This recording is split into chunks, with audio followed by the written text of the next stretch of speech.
This morning, I'd like to preach from the book of Jonah, going through third chapter. Before I take up the sermon, let me pray to God. Oh Jesus, come upon me during the talk which is ready now. Send upon me the Holy Spirit who can speak through me. The word should come from above, not from me. And hide me in your fortress and in your shelter, that the power will be unlocked from you, with a lot of channels of blessings to come down upon the people who are going to hear me, that it can give a best impact in all the hearts of the people who are trying to seek your forgiveness in this Lenten season. In Jesus' name. And this chapter is of the grace of God in many ways. I'm preaching you from the book of Jonah, taking up the third chapter, which tells more about the God's graces in many ways. And as you know very well, in the first chapter of Jonah, God gave Jonah the first instance or first opportunity to go to Nineveh with an assignment. And Jonah refused to go to Nineveh because of his disobedience, that he didn't have any willingness in his heart to obey the instruction given by him. And coming back to Jonah, third chapter, again the same Almighty God comes back patiently to call him, giving him another opportunity to go to Nineveh with the instructions. And God has really the incredible grace for Jonah.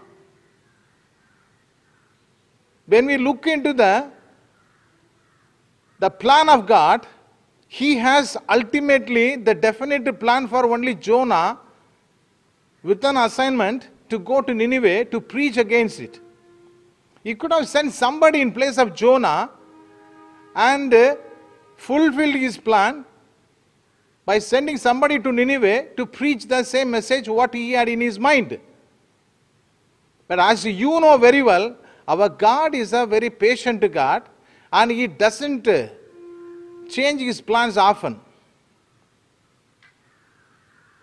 So, He was working out His calling in Jonah, and so He was disciplining him until his purpose was fulfilled. And I would like to give you a scripture reference here, Hebrews 12:6. For the Lord disciplines the one He loves.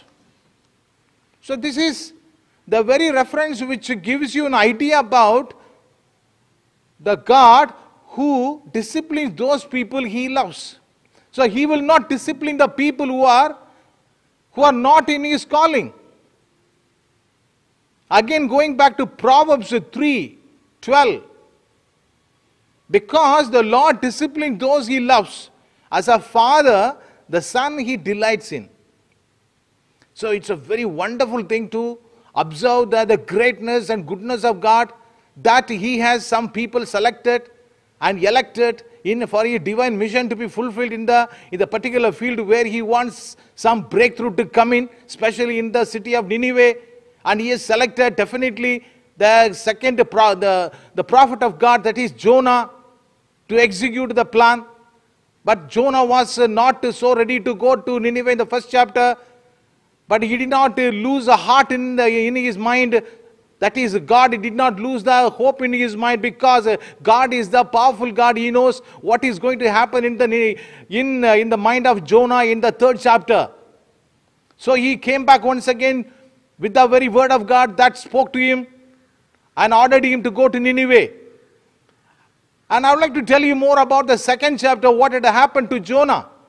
He had encountered a great disaster in his life, being in the belly of the fish, and he had experienced the very thick trouble what had cropped up in his personal life. He could not even breathe out in the belly of the fish.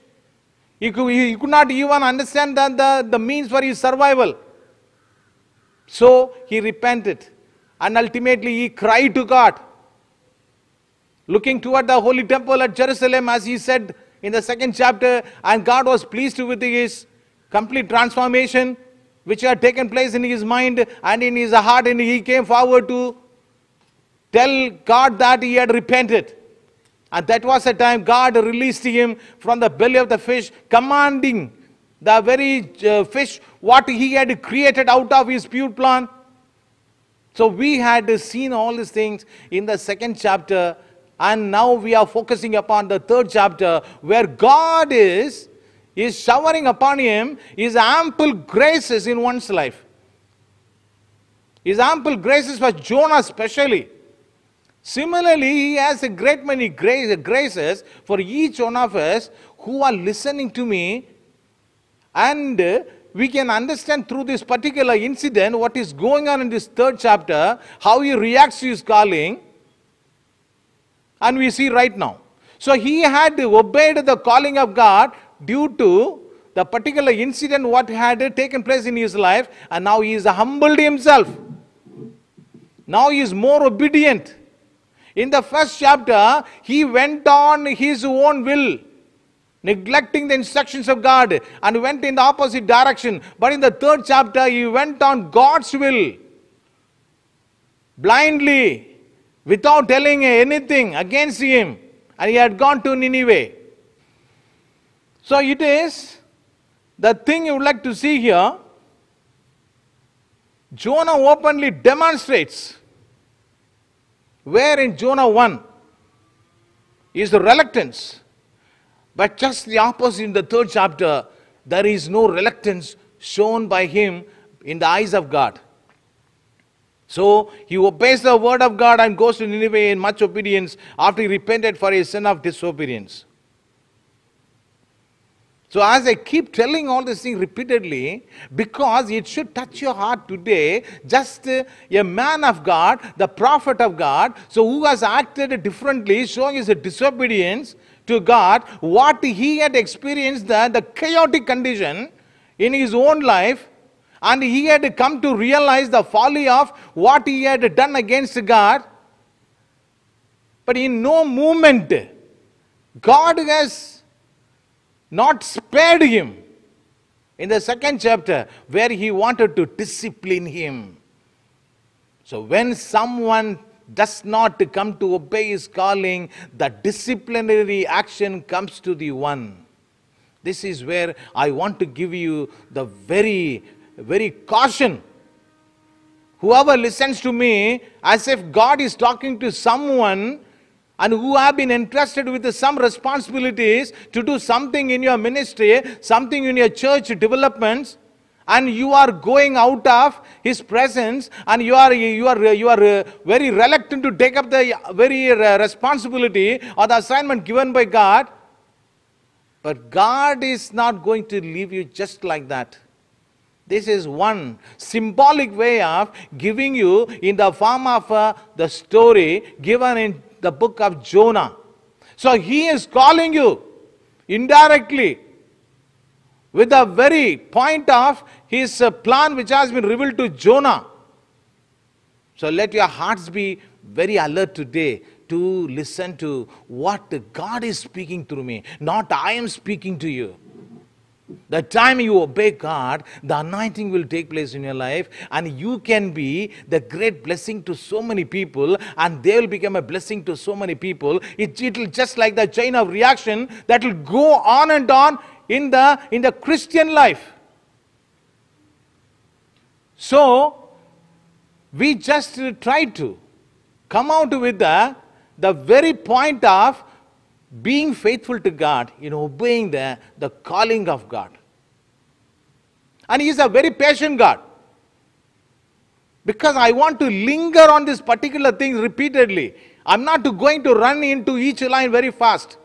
Because this needs a lot of reflection upon this particular thing, where you can understand very carefully, and you can put an effort in your heart, and you can repent for all the carelessness, you can repent for all the negligence that you had shown to our Lord Jesus Christ, maybe in the past or in the present, when you have been given such an assignment by your superiors in the church, and you are trying to hide away your identity from being taken into that particular ministry. So come forward. He is a patient God. Once He has selected you, He is not going to leave you. He will come on and on. And He is a God of second chances. That's what Jonah 3rd chapter tells you. He is not only second chances. He is a God of many chances. He will come on and on. Once He has taken your account, taken your name in His diary, He is not going to leave you. He will come on and on, first giving you trouble. First giving you something unpleasant, storm in your life. Then He will get you back on the track. This is ultimate thing, the ultimate truth, what He is telling in the form of the story. And I would like to give a reference from Proverbs 15:10. Harsh discipline is for him who forsakes the way, and he who hates correction will die. You understand? So God speaks to you today very closely in the form of scripture. The harsh discipline is for those who forsake the way. They forsake the way of what God has given you. So why don't you realize the way, the plan which has been revealed to you through somebody, or in a vision, or in a dream, or through some superiors who had asked you to do certain thing for the church development, or for proclaiming the gospel to the unreached souls? So you have the harsh discipline when you forsake the way, what God has, the plan in store for you. And one who forsake the correction will die. That is very true. Wages of sin is death. It's given in the Romans. So when you sin on and on, so what is the wages? It's death. So be mindful, oh brothers and sisters in Christ, that God is going to use you as a weapon of His graces, as a vehicle of His graces, for some plans that He wants to fulfill through you, to make an atmosphere in the Christian lives where everybody can be righteous in the eyes of God. And there is no condemnation for those who are in Christ Jesus. Absolutely. There is no condemnation. When you are in Christ Jesus, obeying the statutes, obeying His law, obeying His calling, and He is going to come closer to you, speaking to you, and He will give you all the revelation of His plans. And once again He tells you, in Proverbs 15, 9th verse, the way of the wicked is an abomination to the Lord. So He doesn't like the wickedness. So the time you start doing some unrighteous things in your life, the irrelevant things in your life, or the wicked things in your life, and He tells you, declares to you today that it is considered as an abomination to the Lord. He discussed the wickedness, what is being done by the wicked people. So the people in Nineveh, they led a life of immoral things, evil practices, and many of the things what were not pleasing to the eyes of God. He could not tolerate the smelling of the wickedness what went on for so many years in the Assyrian Empire. So he had planned well in advance to send somebody, that is the minor prophet, that is Jonah, what had come into his mind, and he assigned him the job to go there because he wanted to bring some revival in Nineveh.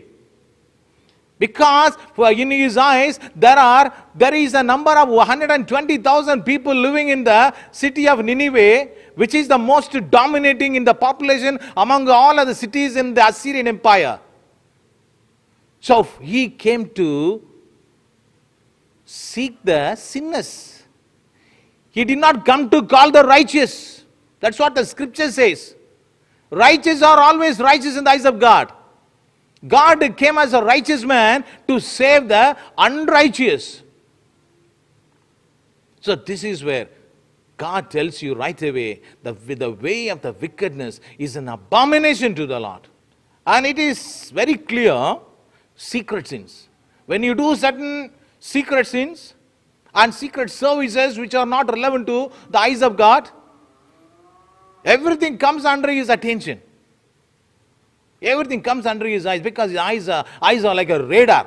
It will note you from one end to the other end in the world in a minute and a second time, and it will take all the record of everything in its folder.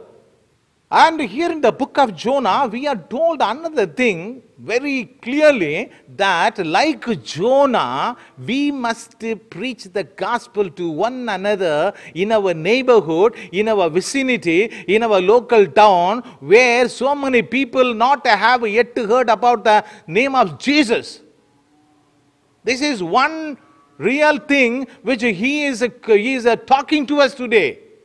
How many people take an effort to speak about the gospel to your friends, your people? How many people are reading the word of God in the home? When you are prepared, when you are equipped in the word of God, then you can take it to people. But when you don't know how to preach the gospel, then how the gospel can be reaching to the people outside? Because proclamation of the gospel is very important for every Christian in one's life. However you pray, but God is asking to go as an instrument of him to reach the good news of whatever told in the Bible to so many people, and you can save the souls. One time in your life, God will ask you, how many souls you won in the life? I think God is talking to somebody right away, sending the Holy Spirit upon those souls who have the feeling in their heart right away to be persuaded by his emergency to reach those unreached souls in your own circle of your friends. You say so many good news to so many people about many things, but how many times you have taken an opportunity to preach the gospel? And it is said very clearly in Romans 10:9. See, some people, they ask questions to one another. See, we have not done theology, we have not done divinity, anything, we don't know much about Bible. So how comes that we can take the particular guts in our life, guts in our hearts and minds to tell the people about what's going on in the Bible? From where I should start? Yeah, you are right. Doesn't matter, you don't know much about Bible. But God tells you the initial definition, what is the practical, the thing, what had taken place in the life of Jesus in Bible, in Romans 10:9, that if you confess with your mouth, Jesus is Lord, and believe in your heart that God raised him from the dead, you'll be saved. It sounds so well, correct? You learn this particular text in your mind and retain it once and for all in your heart to be digested. Like how the cow digests the particular thing, eats the thing, it is chewing the cud, they say. So to memorize certain text in your spiritual, the promises in your heart and mind, it is not easy. It has to be chewed on and on, like the cow chews the cud. It brings it into the mouth and it brings it out when it is relaxing. When it comes onto the spot where it is taking rest, it brings it out, brings out the one what has been put into the behind part, and it brings it out, and it digests and digests and digests until the juice of the particular diet is sucked inside. You understand what I mean? You chew the word of God, the relevant word of God, what is to be told right away in the beginning to the people, where you can save the souls of those people by reaching the people with the correct text, correct scripture. God will move the souls into salvation. So it is very, very nicely said. You confess with your mouth, Jesus is Lord, and believe in your heart.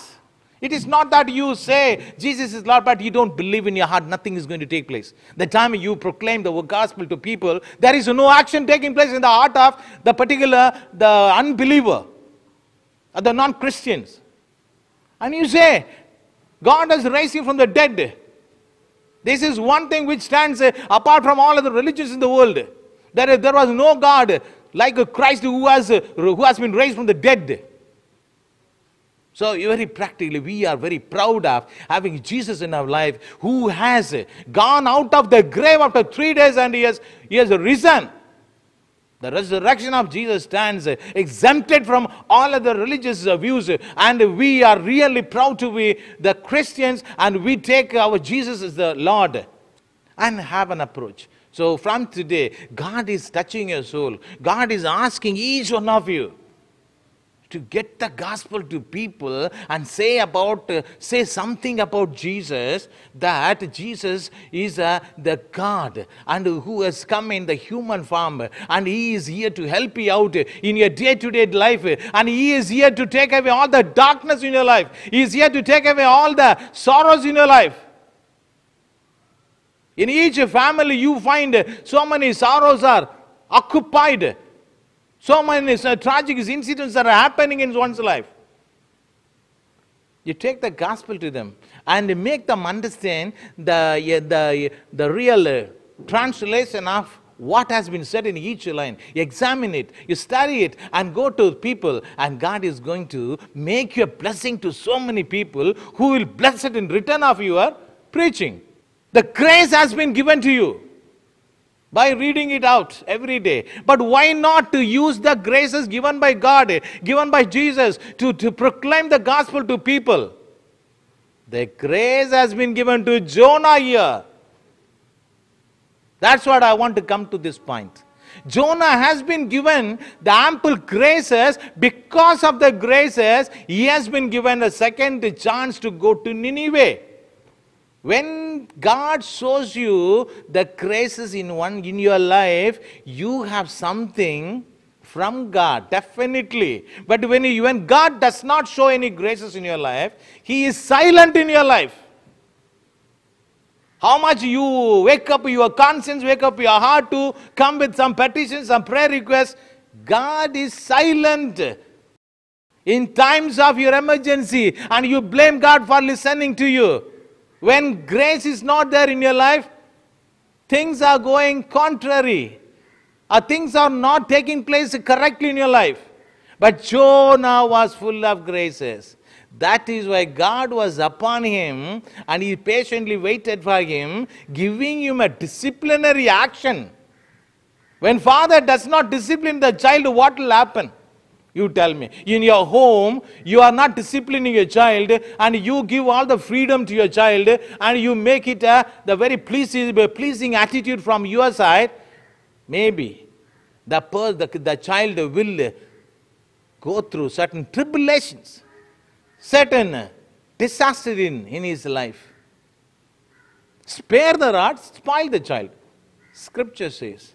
So, when the earthly father disciplines the son in order to make him a righteous person, in order to make him a very God-fearing person, why not the Heavenly Father? So, Heavenly Father, he wants to discipline those people who are very much selected, who are very much loving in his kingdom, for reaching out the people to proclaim the gospel. Not to have the graces upon oneself, but these graces should be sprinkled upon. Whatever he had inherited the graces from God, these graces should be sprinkled upon, sprayed upon those people who are doing wicked things in the city of Nineveh. He is not mindful of the disobedience of Jonah, but he is very mindful about the 120,000 people existing in the city of Nineveh, doing the immoral things and worshipping the pagan gods, worshipping the fish gods. Sometimes the city of Nineveh is called the fish city, and lot of immoral things are going on in that particular area. So God is worried, God is concerned about those people for whom he is having the salvation. God cannot go himself directly to give the salvation. God is always using the people. God is using the people and talking through the people and sending upon the message in times of emergency and giving the time. Some flexible time until which or within which they should have the repentance for their sins in order to get the salvation. So he cannot, what you call, neglect. That is one thing. Our God is a God of love. As I told you in the first chapter, our God is a love for all the world. He loves the people in any place of the world. And he loves the people who are far from him, I tell you. Who are far from him. Who are far from worshipping him. Who are far from his righteous path. So since these people of Nineveh were far from him, and they could not understand the power of our God, but they worshipped their own pagan gods, this particular scenario had affected his heart to love these people in Nineveh. I tell you, all the people are created in the image of God. You understand? In the likeness of God. So no people can be spared in destruction. So God loves the people because everyone is created in his likeness, in his image. So how can he spare the Ninevites just to go through the very destruction he has planned after 40 days? In next 40 days, the whole city Nineveh will be overturned. Overturned. There will be no more Nineveh. It will disappear. But God is a God of relenting. That will come back in the few lines. So I just say that it is the thing what God has in his heart to show his generosity, to show the overwhelming love for those people who are far from him in their own unrighteous paths. And Paul says in Romans 1:6 again the same. I want to say repeatedly that preaching the gospel is very important in this very third chapter, where God gives the different references as to instill in your heart this morning that it is the Christian duty, it is an obligation of every Christian to act as an ambassador of Christ, to reach the souls who are not heard about anything about God, anything about Jesus. But we are still living in the neighborhood next to our Gentiles or next to our non-Catholics or non-Christians. But we say that we are Christians. But how much we have told about Jesus to our own people? Check your conscience. And Paul says in Romans 1:16, I told you earlier, the same thing again repeat to you. I am not ashamed of the gospel, because it is the power of God for the salvation of everyone who believes. So Paul very clearly tells you, he has understood. Okay, take about Paul's life. Paul was very bad. His name was Saul, and he persecuted the people in Damascus. He killed so many people who were against the will of God. And he was a damn violent in his nature to kill all the Christians. But God had called him the man who was a tough, disobedient, violent in the eyes of God, but was called in his own plan. And now he is a great apostle in the Bible.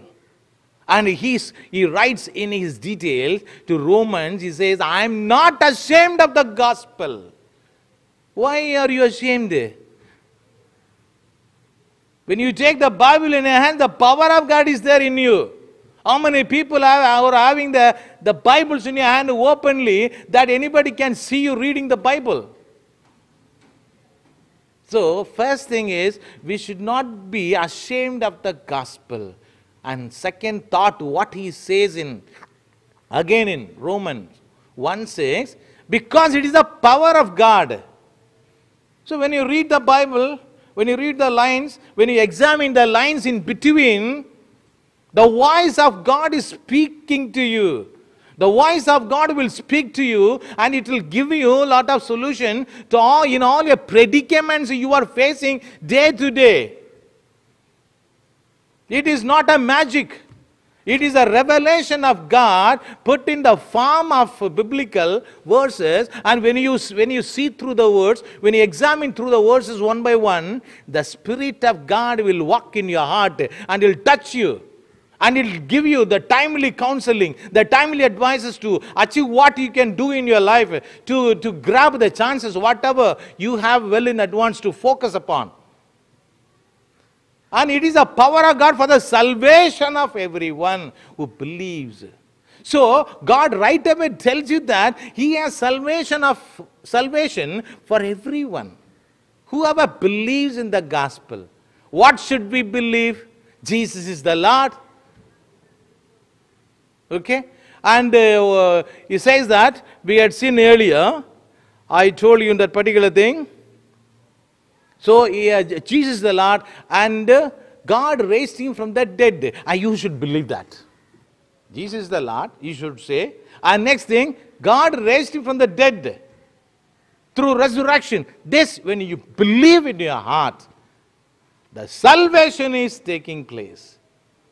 So we need to have salvation in our life when we believe it, and we are the real children of God, and we are surrounded with His the ample graces upon us. And we can give the same graces to all our people who are next to us, working in the working places or anywhere. Wherever you come across your friends of different denominations, different religions or anything. But you can reach to those people with this same scripture reference.